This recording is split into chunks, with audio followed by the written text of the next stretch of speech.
High rise building के किसी flat से नजारा सुहाना लगता है, लेकिन क्या आपको खबर है कि 16वें फ्लोर के ऊपर घर अगर हो तो उसका इंसानी शरीर पर क्या असर पड़ता है? देखिए हमारी इस रिपोर्ट में।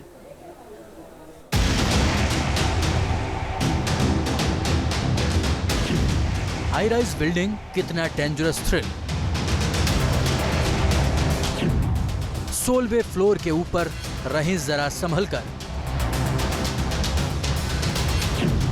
धरती से ऊपर आशियाना शौक ये जानलेवा।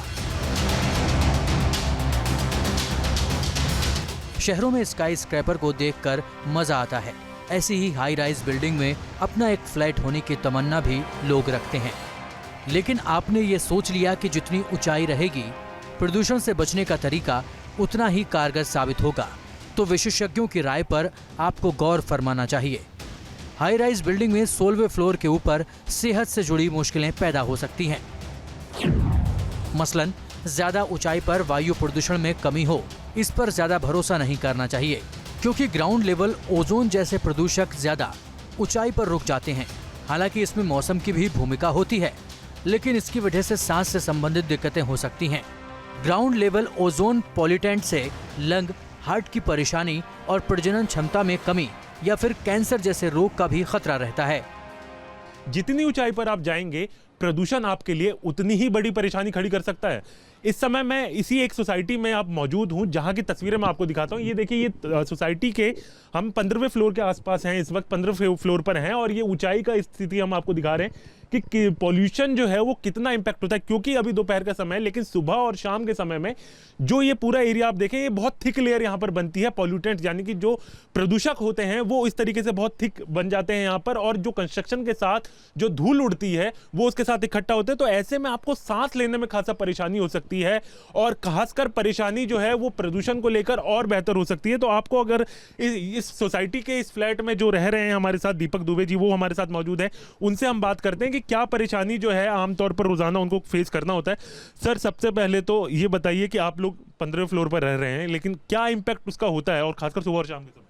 सुबह शाम बहुत ज़्यादा इम्पैक्ट होता है, सांस लेना दूभर हो जाता है। मेरी मदर करीब 80 ईयर्स की हैं, और वो मतलब उनका कमरा एकदम बंद करके रखना पड़ता है हमेशा। 25-26 पे एसी रात को उनके लिए भी चलाना पड़ता है और हमारे लिए। दरअसल हाई राइज बिल्डिंग में घर के अंदर एयर की क्वालिटी खराब होने का खतरा बना रहता है। ऐसे में अस्थमा के मरीजों के लिए मुश्किलें हो सकती हैं।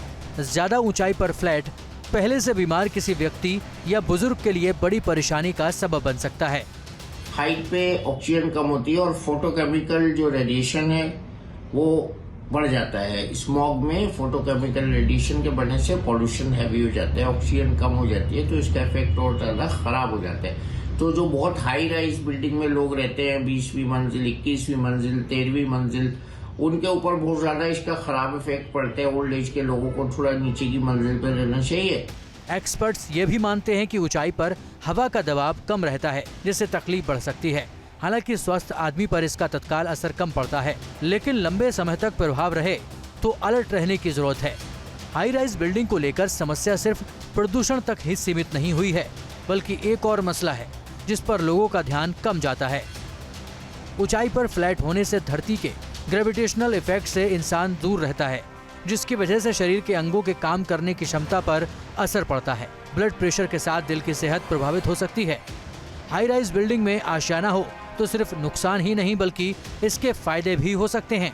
जमीन पर मौजूद रहने वाले प्रदूषण, मसलन वाहनों से निकलने वाला धुआं और धूल से बचा जा सकता है। हालांकि इसके लिए जरूरी है कि फ्लैट में वेंटिलेशन की व्यवस्था अच्छी और व्यापक हो।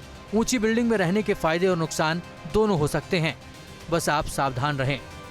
हरीश झा के साथ टीम न्यूज नेशन।